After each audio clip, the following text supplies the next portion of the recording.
বন্ধুরা, আজ আমি চলে এসেছি আমার মায়ের সাথে আর পাড়ার কিছুর সদস্যদের সাথে ত্রিপুরা সুন্দরীর মন্দিরে। এই মন্দির আমার বাড়ির খুব কাছে, 5 থেকে 7 মিনিট লাগে হাঁটা পথে এই মন্দির যেতে। কিন্তু এমন পাপি মানুষ একদমই যাওয়া হয় না। গত বছর সেই সরস্বতী পুজোর আগের দিন মায়ের কাছে এসেছিলাম, তারপরে জানো তো একবারও আসিনি। আর মায়ের মূর্তি অসাধারণ মূর্তি, তোমরা দেখলেই বুঝতে পারবে। আর এই যে পুকুরটা দেখতে পাচ্ছ তার সম্বন্ধে তোমাদের কিছু বলবো, অনেক কিছু তোমাদের বলবো। আর ত্রিপুরা সুন্দরী মায়ের এখানেকার কথা, আর এখানে বিভিন্ন অনুষ্ঠানে, বিশেষ করে এখানে কেউ মারা গেলে কাজকর্মটাই বেশি হয় আর কি। এখানে খাওয়া দাওয়ারও ব্যবস্থা আছে। প্রথমে বলি, তোমরা এই ত্রিপুরা সুন্দরী মন্দিরে কিভাবে আসবে। বোড়ালের একদম রাস্তার উপরে মায়ের মন্দিরের এই গেটটা রয়েছে। যারা গড়িয়া দিয়ে আসবে, যারা মেট্রোতে আসবে, কবি নজরুল মেট্রো স্টেশনে নেমে ওখান থেকে শীতলা মন্দির, গড়িয়া শীতলা মন্দিরের কাছে এসে অটো করে বলবে আমরা বোড়ালে যাব। তো বোড়ালে নামলেই রাস্তার এই ফুটে নামলে ওই পারে সোজা রাস্তা দিয়ে মায়ের মন্দিরটি দেখা যায়, মানে নাক বরাবর তোমাদেরকে হেঁটে যেতে হবে। আর যারা বাসে করে গড়িয়ায় আসবে তারা গড়িয়া শীতলা মন্দির স্টপেজে নেমে ওখান থেকে বোড়ালের অটো ধরে মায়ের মন্দিরে চলে আসবে। এই হচ্ছে মায়ের গেট। আর এখন তো মানে রাত্রির বেলা ভীষণ সুন্দর দৃশ্য মায়ের মন্দিরে। লাইট টাইট না জ্বললে ভালো লাগে না, দিনের বেলাটা অতটা ভালো লাগে না। তো এই হচ্ছে বাড়ির চারপাশের। আর এখানে গাড়ি পার্কিংয়ের ব্যবস্থা রয়েছে, যারা গাড়ি নিয়ে আসে সেখানে গাড়ি রাখতে পারবে, কোনো কিছু অসুবিধা হবে না। এই যে মায়ের ঢুকতে মায়ের মন্দিরের কত সনে এটা স্থাপিত হয়েছে সব কিছুই লেখা আছে। তো পাশে এখানে বোড়াল স্কুল, সবাই স্কুলে যাচ্ছে। আর আমরাও একে একে সকলে মায়ের মন্দিরের দিকে যাচ্ছি। তো যেহেতু আমরা এখানে একটু তাড়াতাড়ি এসছি বলে অনেকে এখানে পুজো দিয়েছে, আমি পুজো দিতে পারিনি। তো মা তো ভীষণ জাগ্রত ওই মা। তো তার আগে তোমাদের একটা কথা বলি, তোমাদের দেখাবো, তোমরা ভিডিওতে দেখবে যে এই মায়ের এখানে একটা পুকুর আছে। সেখান থেকে শুনেছি যে মায়ের পুজোর সমস্ত বাসনপত্র নাকি এখান থেকে পাওয়া গেছে। আর এই মন্দিরে ঢুকতে ডান দিকে ছোট ছোট সমস্ত দেবদেবীদের মূর্তি, ভোলে বাবার মূর্তি সব কিছু রয়েছে। আর এখানে সবাই মনস্কামনা পূর্ণ করে এখানে ঢিল বাঁধে, সুতো বাঁধে।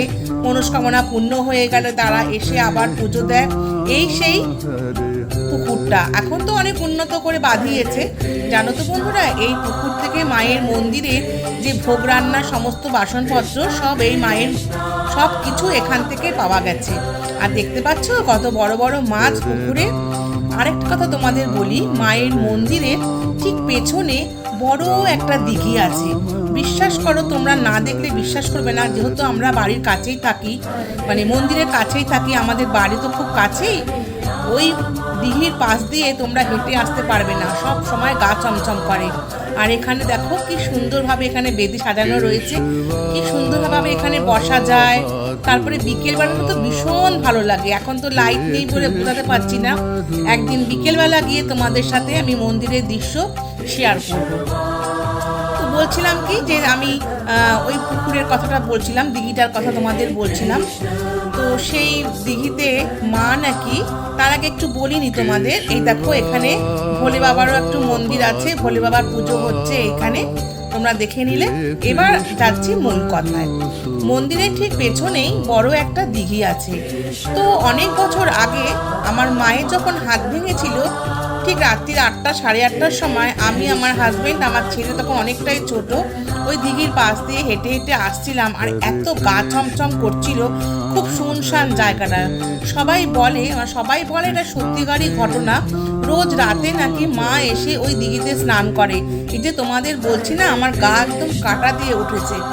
তো ভীষণ জাগ্রত, বুঝতেই পারছো যে মা এখানে সবসময় বিরাজ করছে। দেখো কত বেল হয়েছে গাছে, কত ফুল হয়েছে, এত সুন্দর দৃশ্য। এত সুন্দর জায়গায় আমি থাকি কিন্তু আমি আসতে পারি না, বিভিন্ন কাজের জন্য আসতে পারি না। আমাদের বোড়ালে কিন্তু অনেক কিছু দেখার জায়গা রয়েছে। একদিন তোমাদের সাথে অল্প অল্প করে একটা করে অনেক কিছুই আমি একদিন শেয়ার করব।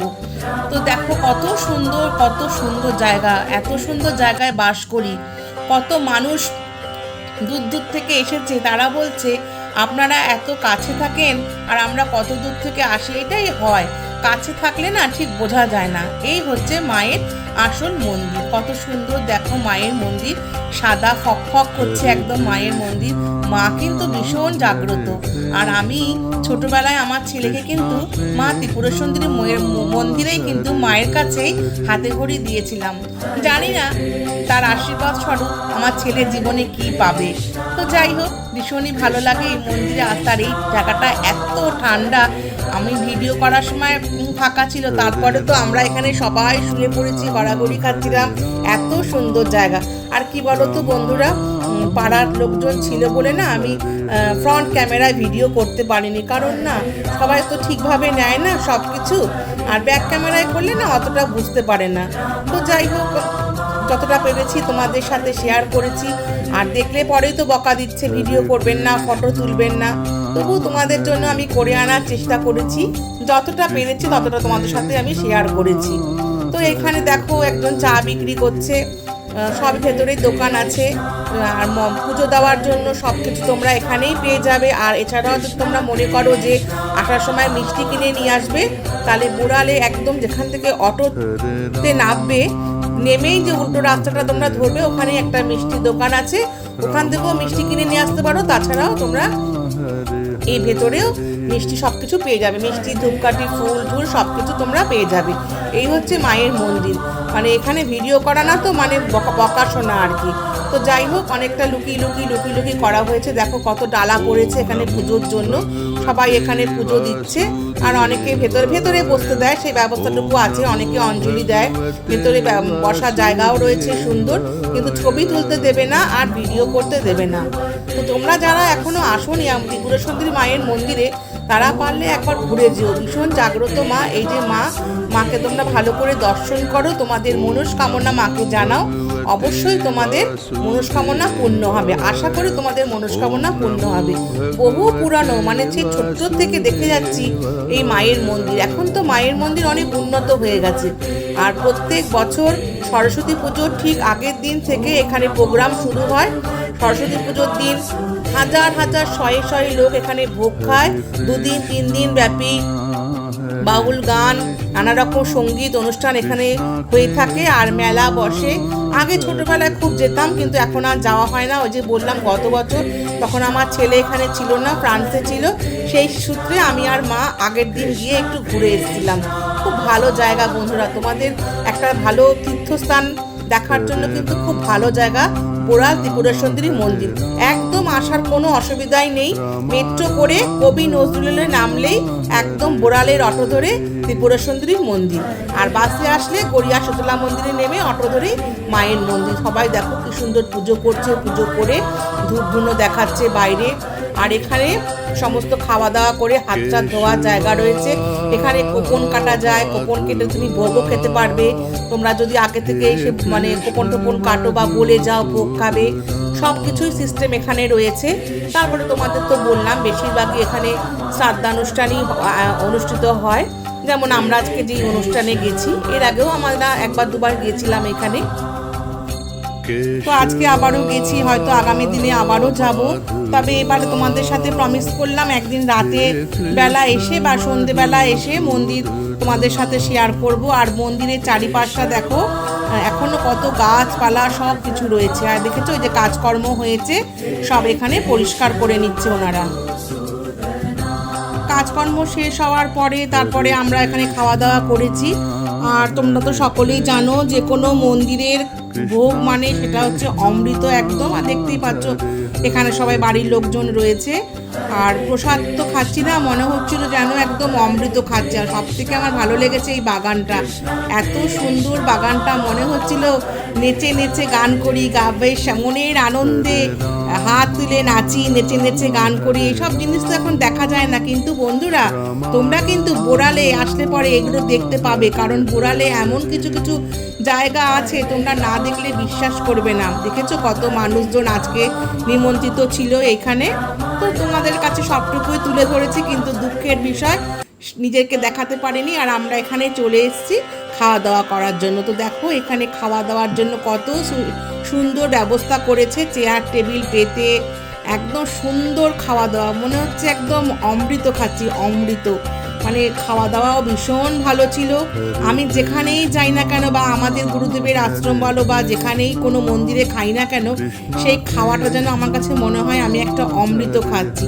সব কিছু মানে শুক্তো থেকে আরম্ভ করে পায়েস, চাটনি, মিষ্টি সব কিছু কিন্তু এখানে পাওয়া যায়। এখন কেউ মানুষে আর বাইরে কেউ করবে না কিছু, এখন সব মন্দিরে মন্দিরে টাকা দিলেই আমার মনে হয় সব কাজ ভালোভাবে হয়ে যায়। অবশ্য এখন কোনো পার্টিকুলার কোনো মন্দির না, সব মন্দিরেই এখন এই ব্যবস্থা আছে যে ভোগের ব্যবস্থা, যে কোনো কাজকর্মর জন্য ওখানে পয়সা ধরে দিলে খাওয়া দাওয়ার ব্যবস্থা হয়, আর তার সাথে কাজকর্ম ওখানে হয়। তো বন্ধুরা, এতটুকুই ছিল আজকে তোমাদের সাথে আমার শেয়ার করার। তোমাদের ভিডিওটি কেমন লাগলো তোমরা অবশ্যই জানাবে। যারা আসনি আবারও বলছি ঘুরে যেও। নতুন কোনো বন্ধু যদি আমার চ্যানেলে আজকে এসে থাকো, ভিডিওটা ভালো লাগলে আমার চ্যানেলটা সাবস্ক্রাইব করে দিয়ে আমার পাশে থেকো, বেল আইকনটা ঢং ঢং করে বাজিয়ে দিয়ে নোটিফিকেশানটা অন করে দিও, তাহলে যখনই আমি কোনো ভিডিও ছাড়বো তোমাদের কাছে আগে পৌঁছে যাবে। এবার আমাদের বাড়ি ফেরার পালা, আস্তে আস্তে আমরা বাড়ির দিকে রওনা দিয়েছি। ভীষণ রোদের জন্য মানে খুব কষ্ট হচ্ছিল।